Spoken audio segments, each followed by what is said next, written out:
atentado a David Ortiz en el 2019 toma un nuevo giro. Una investigación privada ha revelado que el presunto capo César Emilio Peralta, conocido como el abusador, habría mandado a matar al ex pelotero de Grandes Ligas, David Ortiz, y que las autoridades dominicanas, y estoy citando sus palabras, viciaron las indagatorias del suceso ocurrido en junio del 2019 para evitar que cayera mucha gente del gobierno de turno. Pero además, el Estado dominicano se constituyó en actor civil en contra del ex procurador Jan Alain Rodríguez y los demás implicados civiles y jurídicos en la denominada Operación Medusa. Vamos a hablar de estos dos temas uno por uno y lo hacemos a partir de la perspectiva jurídica con el jurista y amigo de este espacio, Francisco Álvarez Martínez. Bienvenido, Francisco, nuevamente. ¿Cómo estás? Todo bien, gracias por la invitación. Un deber. Hablemos un poquito sobre esto nuevo, la investigación privada, lo que había dicho David. Hoy estuve leyendo hace unos minutos al abogado de César Emilio Peralta, César el abusador, que guarda prisión en la Florida después de ser extraditado de Colombia a los Estados Unidos. Su abogado dice que no hay razón alguna para creer en esa investigación privada, que no es una investigación federal. Claro, él está defendiendo también a su cliente, porque si de alguna manera ahora se involucra al hombre de que él mandó a matar a David, es otra raya más para el tigre. Es otra raya más para el tigre. Entonces él dice que no, que además lo que son es muy buenos amigos. No sé qué le hace mejor a David, si el abogado se queda callado o esa investigación nunca debió salir. Creo que él insiste en que la investigación privada se sume a la investigación que ya lleva el Ministerio Público. Hablemos un poquito de esto para poner en contexto a la audiencia hace ya varios años de este caso. Claro, lo primero es que debemos partir de la premisa de que esa investigación privada que se filtró o se comunicó en la prensa hace un par de días responde aparentemente a una necesidad de aclarar el hecho un poco más del mismo David Ortiz. Entonces, digamos que es un hecho no controvertido que David contrata a una persona que tiene una experticia y una experiencia en ese tipo de situaciones para que haga su investigación. De allí que no es una investigación oficial, por lo que técnicamente no ata al Ministerio Público localmente, ni a las autoridades en Estados Unidos, ni ninguna otra demarcación, sino que digamos es una prueba referencial que pudiera aportar al caso que se está conociendo o a otro caso en caso de que sea necesario abrir un expediente ya de cara al Ministerio Público. Sin embargo, y ya aquí entramos al plano de la especulación porque no ha pasado nada todavía, sin embargo es importante retener que la víctima, David, sería quien tendría la potestad de apoderar a las autoridades en caso de que él sienta que esa parte, por ejemplo, todavía queda pendiente. Entonces, ahí voy. ¿Esa investigación puede dar pie a una acusación en contra del señor Peralta? David puede... ¿En qué país? Eso es lo que le iba a decir, porque el hecho ocurrió aquí. Entonces, el país sería la República Dominicana. Si David entiende que ese resultado de esa investigación particular es fiable y además entiende que las autoridades en este país no han sido apoderadas de un caso o de ese caso, según lo que él entiende sucedió, él pudiera presentarse al Ministerio Público, obviamente vía sus abogados, y hacer entonces la denuncia o querellamiento necesario para que la acción de la investigación inicie. Ahora bien, aquí se presentan... Sí, déjeme puntualizar algo para que la gente tenga un poquito de recordatorio.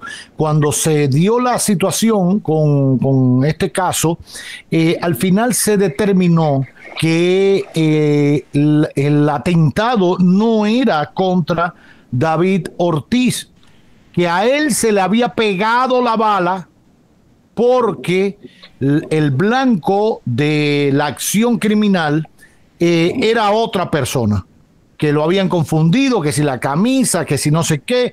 Recuerden que había sido en un bar o en un bar abierto en la Venezuela, tiro que se le pegó a David y que también y a Joel y dio al querido amigo Joel López, pero que en ese momento se había dicho que no iba contra él. Incluso cuando se supo quién podía estar detrás, siempre se dejó dicho, no, es que César y David son buenos amigos, creo que vivían o compartían en la misma torre. De hecho, el abogado de César, el abusador, dice, bueno, si era contra David, lo lógico era que César lo esperara en un lugar en su edificio donde compartían, y ahí ejecutara o resolviera cualquier diferendo que hubiese entre ambos, y no fue así. O sea, llevarlo a un espacio público era comprometerlo más. Es el análisis que hace el abogado de César el abusador. Digo esto porque en ese momento se le dio validez a esa teoría, a esa hipótesis, que era el resultado de la investigación de la policía, el resto de las unidades de investigación y del Ministerio Público. De hecho, el propio David Ortiz después validó esa hipótesis de que no era contra él, sino que había sido por equivocación, que era contra otra persona que andaban buscando. Lo digo así porque ahora la investigación que hacen estas dos personas, que contrató David hace mucho tiempo, un ex agente de la CIA y un investigador o alguien de la policía en Boston, bueno, dicen que no, que el tiro sí iba directo a David Ortiz. Incluso dice que había sido por la espalda, algo que contradice un poquito lo que ya cursa en la justicia, y por lo que hay un grupo de personas detenidas y siendo procesadas judicialmente. Era lo que quería poner en contexto, porque ahí es donde viene ahora la pregunta de Miralba. Bueno, si David asume esto como bueno y válido, que contradice la investigación que lleva acá, ¿a quién debe acusar? ¿A César Emilio Peralta, porque supuestamente sí era el tiro contra él, según su investigación, o al Ministerio Público para que sume ese elemento a la investigación que cambiaría un poco la que ya lleva? ¿Eso puede ser?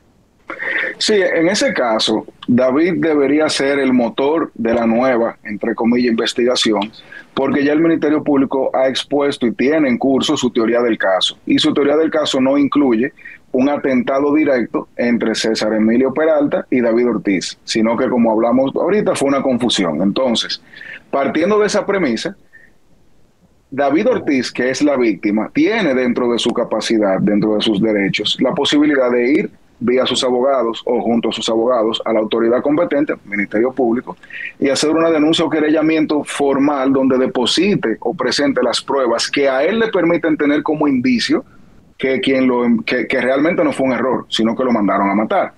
A partir de ahí, inicia entonces la investigación del Ministerio Público, porque cuando tú depositas una querella, para poner el ejemplo de la querella, en el Ministerio Público, él inicia a investigar los hechos que tú le estás diciendo. Y esos hechos, él ve tus pruebas, pero también él robustece con cualquier medio de prueba que tenga.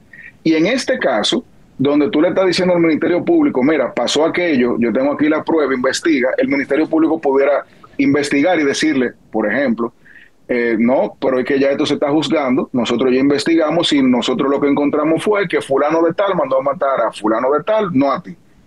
Esa pudiera ser una respuesta y archivar esa querella, por ejemplo. Y ahí David pudiera, vía sus abogados, objetar el archivo, ir a un juez, que el juez entonces evaluará la pertenencia o no de ese archivo. Sin embargo, también él tiene, entre comillas, en su contra, la posibilidad de que se haya prescrito en caso de que sea él la víctima en contra de alguien que lo mandó a matar y no que le dieron un tiro por error. Pero partiendo de todo eso, que son elementos técnicos y, digamos, procesales, la realidad es que se agrega un nuevo elemento, ya sea a la investigación o al caso que está corriendo. Y el Ministerio Público, y yo lamentablemente no sé realmente en qué estado está ese caso, porque le perdí el rastro hace ya sí, yo también. Sí. Pero si hay todavía etapas, porque hay etapas donde tú puedes crear todavía prueba nueva que permita en base a una codificación que dice que cuando la prueba se obtiene, por ejemplo, esta que nació ahora, no se tenía, no había forma de conseguirla, no fue por negligencia de ninguna parte, esa prueba nueva pudiera ingresar al expediente siempre y cuando sirva a un fin que el juez admita. Entonces, yo diría que eso que está sucediendo el día de hoy, que también cuando uno ve la línea comunicacional, uno se pregunta cuál es el objetivo, o sea, hacia dónde vamos. La verdad es que parecería ser que o viene una acción una acción particular nueva de David en contra de César, o que el Ministerio Público va a capitalizar eso para investigar lo que sucedió, y de allí se pudieran incluso deducir nuevas faltas para la antigua gestión, porque también hay que partir de la premisa, como ya se comunicó en la prensa, de que se decía de que el ex procurador incluso hizo gestiones para que la versión formal permaneciera como quedó. Si eso fue así, también el Ministerio Público actual pudiera indagar ese elemento, a ver si hubo algún tipo de falta normativa o de cualquier otra índole, para también entonces ponerle una raya más al tigre. Porque al final del día hemos visto que aquí, comunicacionalmente hablando, hay dos elementos: César, pero también el ex procurador. Ese ha sido el enfoque el objetivo ha sido ese. Entonces, desde el punto de vista procesal, David pudiera iniciar una acción y el Ministerio Público pudiera entender que la acción va o no va. Pero ahora, una pregunta, Francisco, una pregunta. Si el Ministerio Público, o sea, ¿cómo el Ministerio Público puede acceder a incluir o a asumir ese nuevo esa querella que haga David Ortiz? Ya decías que lo puede asumir contra César el abusador, pero lo que resulta raro es que pueda ser un caso aparte sobre un mismo hecho que tiene dos versiones. No sé si me hago entender. O sea, hubo un hecho de sangre, un intento de asesinato, ¿no? Exacto. Ok.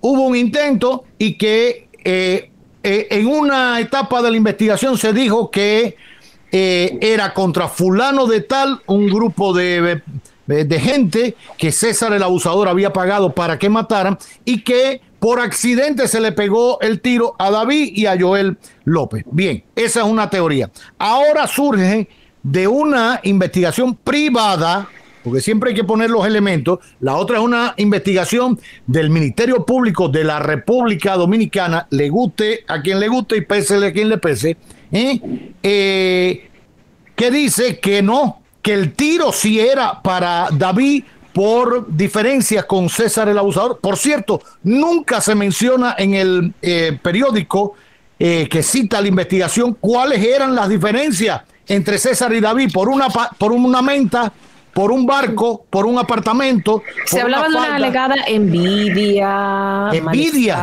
Pero, y entonces el abogado dice que eran grandes amigos, César y el otro. Bueno, ahora, si una contradice a la otra, ¿cómo pueden fusionarse? E incluso cómo pueden ir paralelas, porque al final hay un hecho y se está juzgando desde dos investigaciones diferentes. ¿Es posible eso? No, yo agregaría otra problemática a eso mismo. Lo que se debe estar juzgando aquí es el hecho material de la persona que fue y disparó. Porque el autor intelectual, que sería César Emilio Peralta, no está aquí ni vuelve. Entonces, en materia penal, como el imputado es parte activa del proceso, sin el imputado no se conoce el proceso. Y si el caso que se está conociendo en la justicia ahora tiene a César como parte, ese proceso debe estar ahora mismo suspendido hasta tanto suceda algo. Cuando digo suceda algo, digo porque él no va a venir, evidentemente. Claro. Ahí hay opciones. Por ejemplo, tú puedes desglosar a un imputado, que es sacarlo del proceso, pero no dejándolo fuera de la persecución penal, sino ponerlo allí, en lo que yo sigo con esto que tengo aquí.